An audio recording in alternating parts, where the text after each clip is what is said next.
എല്ലാവർക്കും എൻ്റെ ചാനലിലേക്ക് സ്വാഗതം. ഇന്ന് നമുക്ക് ഒരു കടലക്കറിയാണ് ഉണ്ടാക്കുന്നത്.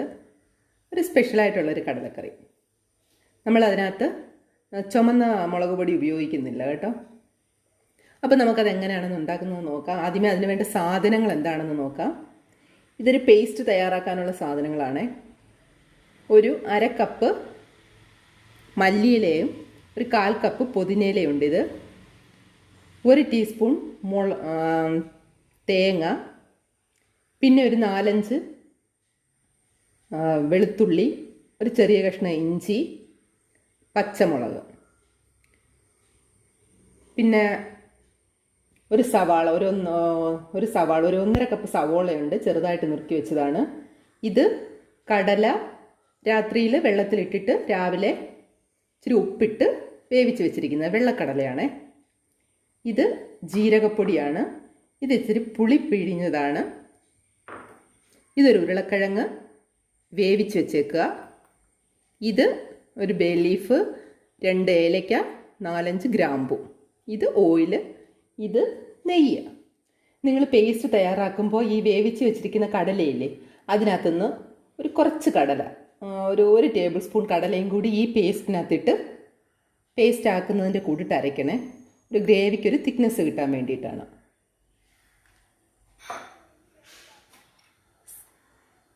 ഈ ചട്ടിയിലോട്ട് നമുക്ക് ഒരു 2 ടേബിൾ സ്പൂൺ ഓയിൽ ഒഴിച്ചു കൊടുക്കാം. ഓയിൽ ഒഴിച്ചു കൊടുത്തിട്ട്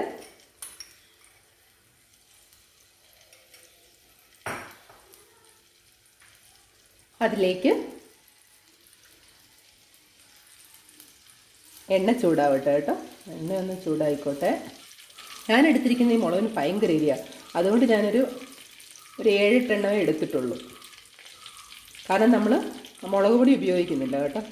അപ്പോൾ ഇതിനകത്തേക്ക് നമ്മൾ ഒരു ബേ ലീഫ് ഇട്ട് കൊടുക്കുക, 2 ഏലയ്ക്ക, ഒരു 4-5 ഗ്രാമ്പു,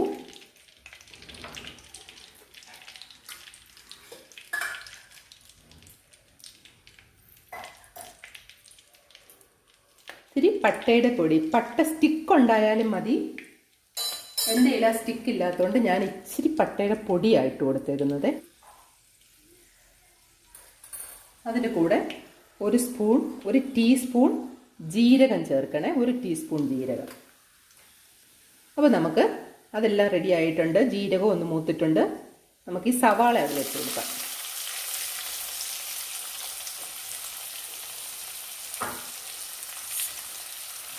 ഈ സവാള ഒന്ന് നന്നായിട്ടൊന്ന് വഴറ്റണേ. അപ്പോൾ വഴറ്റുന്നതിന് നമുക്കൊരു ഇച്ചിരി ഉപ്പിട്ട് കൊടുക്കാം. ഇത് ശകലം ഉപ്പിട്ട് കൊടുത്താൽ മതി. കാരണം കടലയ്ക്കകത്ത് ഉപ്പിട്ടാണ് വേവിച്ചിരിക്കുന്നത്. അതുകൊണ്ട് ഉപ്പൊക്കെ അതിനനുസരിച്ച് ഇട്ട് കൊടുത്താൽ മതി. ഈ സവോള ഇവിടെ നന്നായിട്ട് വഴന്നിട്ടുണ്ട്. നമുക്കിതിനകത്തോട്ട് ഈ അരച്ച് വെച്ചിരിക്കുന്ന പേസ്റ്റ് ഇട്ട് കൊടുക്കാം.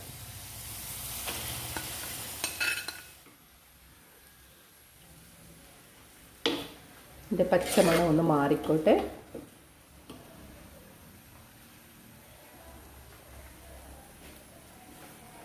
ഒരു 1-2 മിനിറ്റ് വഴറ്റിയാൽ മതി. ഇതിലേക്ക് നമ്മൾ വേവിച്ച് വെച്ചിരിക്കുന്ന ഈ കടല ഇട്ട് കൊടുക്കണം.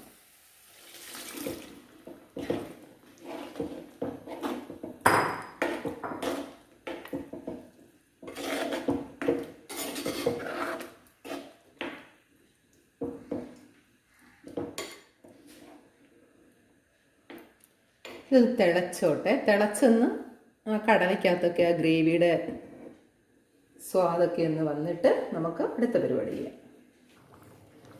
കറി നന്നായിട്ട് തിളച്ചിട്ടുണ്ട്. ഈ സമയത്ത് നമുക്ക് ഈ ഉരുളക്കിഴങ്ങ് വേവിച്ച് വെച്ചിട്ടില്ലേ, അതിനെ ഒന്ന് ഉടച്ച് അതിലേക്ക് ചേർത്ത് കൊടുക്കാം.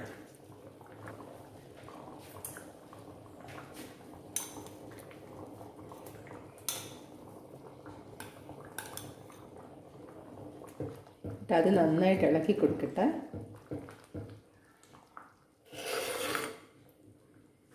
നമ്മളിതിൽ മുളക് പൊടിയോ മല്ലിപ്പൊടിയോ ഒന്നും ഉപയോഗിക്കുന്നില്ല. ആ ഗ്രേവി മാത്രമാണ് ഇതിന് ടേസ്റ്റ് കൊടുക്കുന്നത്.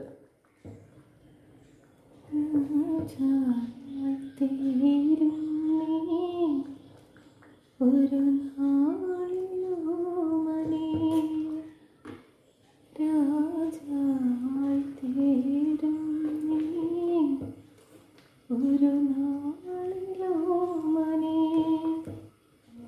ഈ സമയത്ത് ഇതിൻ്റെ ഉപ്പൊക്കെ നോക്കാം. നിങ്ങൾക്ക് ഉപ്പോ എരി ഇതൊക്കെ നോക്കാം കേട്ടോ.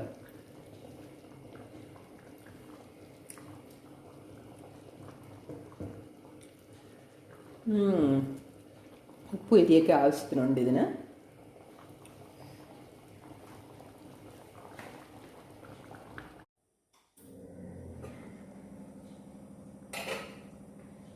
ഒരു 1/2 ടീസ്പൂൺ നമ്മൾ ഈ ഉരുളക്കിഴങ്ങ് ഇട്ട് ഗ്രേവി നല്ല ഇതായതിനു ശേഷം 1/2 ടീസ്പൂൺ ജീരകപ്പൊടി, 1/2 ടീസ്പൂൺ ഗരം മസാലപ്പൊടി, 1/2 ടീസ്പൂൺ ജീരകപ്പൊടി, 1/2 ടീസ്പൂൺ ഗരം മസാലപ്പൊടി. ഇത് രണ്ടും ഇട്ട് ഒരു 2 മിനിറ്റിന് ശേഷം സ്റ്റൗ ഓഫ് ചെയ്ത് വെക്കണം. എന്നിട്ട് നെയ്യ് 1 ടേബിൾ സ്പൂൺ നെയ്യ് അതിനകത്ത് തൂവി കൊടുക്കണം. അതിൻ്റെ മീതെ മല്ലിയിലയും തൂവി കൊടുക്കണം. എന്നിട്ട് മൂടി വെച്ച് അടച്ചു വെച്ചേക്കും. ഒരു 10 നിമിഷത്തേക്ക് അങ്ങനെ ഇരിക്കട്ടെ. ഇത് ഈ 4 പരിപാടികൾ ഞാൻ ചെയ്തതാണ്. മൊബൈൽ ഓൺ ആയില്ല, അതാണ് അതിൻ്റെ കാരണം.